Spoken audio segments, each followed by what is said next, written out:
lagi dengan Ibu. Hari ini Ibu akan membawakan materi tentang peluang.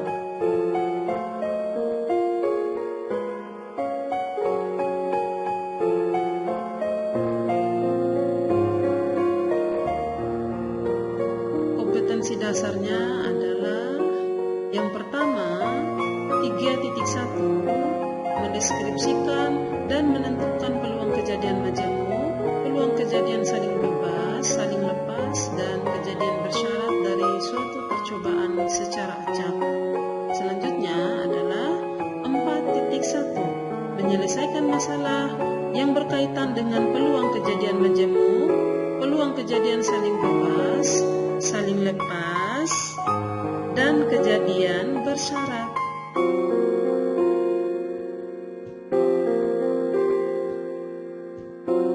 Selanjutnya adalah indikator.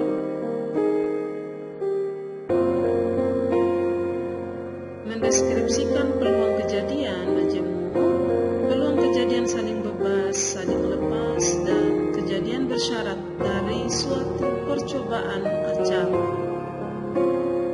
Selanjutnya, menentukan peluang kejadian majemuk, peluang kejadian saling lepas, saling bebas, dan kejadian bersyarat dari suatu percobaan secara acak.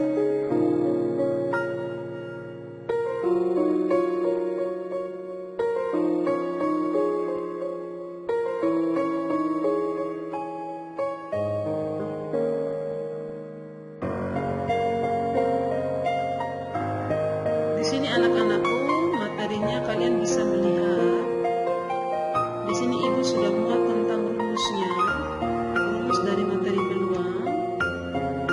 Peluang kejadian majemuk, ruang sampelnya adalah himpunan dari semua hasil percobaan yang mungkin terjadi. Selanjutnya, kejadian adalah himpunan bagian dari ruang sampel. Sedangkan kombinasi itu yaitu unsur N, unsur yang berbeda yang diambil dengan N unsur. Secara umum, banyaknya kombinasi R unsur dapat dinyatakan dengan rumus. Rumusnya itu adalah N permutasi dibagi R permutasi kali N kurang R. N itu adalah keterangannya, jumlah data, sedangkan R itu adalah permutasi. Selanjutnya, rumus permutasi adalah N kali P kali R sama dengan N CR kali R.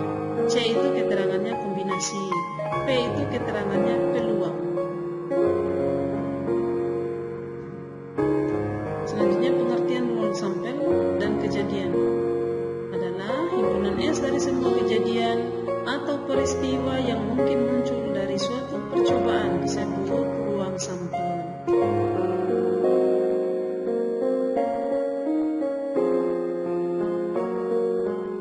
Selanjutnya, kalian bisa perhatikan materi dari video yang Ibu buat berikut ini.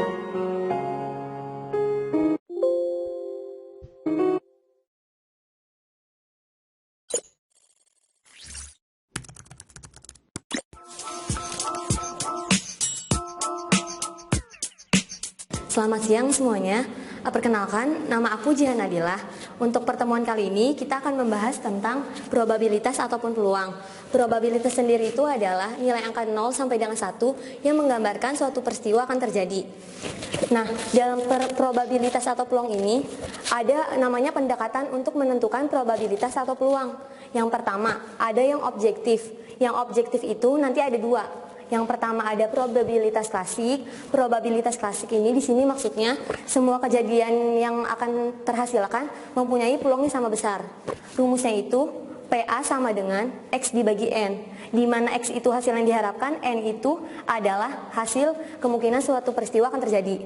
Dan yang kedua adalah probabilitas relatif. Probabilitas relatif itu adalah suatu kemungkinan suatu peristiwa terjadi berdasarkan dari frekuensi yang telah terjadi sebelumnya.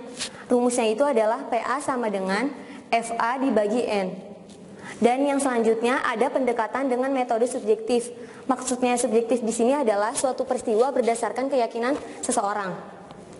Nah, yang selanjutnya itu ada aturan. Aturan dalam menentukan probabilitas itu ada dua.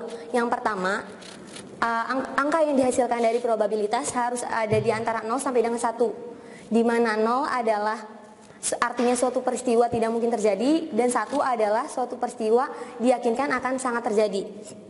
Dan yang kedua adalah jumlah dari peluang dari sampel-sampel yang akan kita teliti berjumlah sama dengan 1. Yang selanjutnya ada prinsip menghitung. Yang pertama ada perkalian. Jika ada M cara untuk melakukan suatu hal dan N cara untuk melakukan suatu hal yang lain, maka rumusnya itu jumlah total susunan sama dengan M dikali N. Yang kedua ada faktorial. Faktorial di sini susunan suatu cara dari N objek yang berbeda. Rumusnya itu contoh 6 faktorial sama dengan 6 dikali 5 dikali 4 dikali 2 sampai dengan dikali 1. Yang selanjutnya ada permutasi. Permutasi itu adalah susunan dari R objek yang dipilih berdasarkan N objek.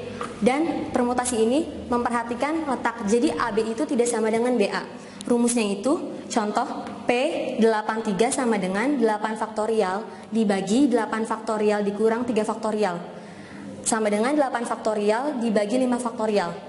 Contohnya sama dengan 336. Yang ketiga itu ada kombinasi. Kombinasi itu susunan cara dari R objek yang dipilih berdasarkan N objek, tapi tidak memperhatikan susunan letaknya. Contohnya itu kombinasi dari 7 dengan 2 sama dengan 7 faktorial dibagi 2 faktorial dikali 7 dikurang 2 faktorial sama dengan 7 faktorial dibagi 2 faktorial dikali 5 faktorial sama dengan 21. Yang selanjutnya ada gabungan dan irisan. Yang pertama ada gabungan. Gabungan di sini maksudnya suatu kejadian A atau B atau sebaliknya dalam satu tindakan. Kata kuncinya.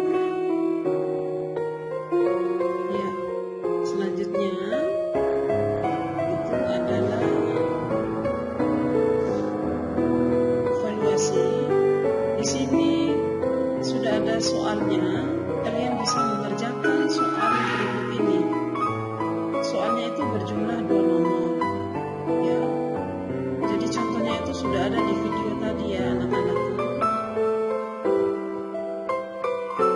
Ya, soal yang pertama itu jumlah peserta didik di suatu kelas adalah 9 anak. Akan dipilih pengurus kelas yang terdiri dari seorang ketua, seorang wakil ketua, seorang sekretaris, seorang bendahara dan wakil ketua bendahara. Cara menyusun kepengurusan kelas tersebut adalah tiga. Soal berikutnya dari angka-angka 0, 1, 2, 3, 4, 5, dan 6 akan disusun bilangan yang terdiri dari 4 angka yang tidak boleh berulang. Maka banyaknya angka-angka yang tersusun adalah titik-titik. Jadi kalian bisa mengerjakan soal yang ada di evaluasi ini ya. Terima kasih. Sekian dari Ibu.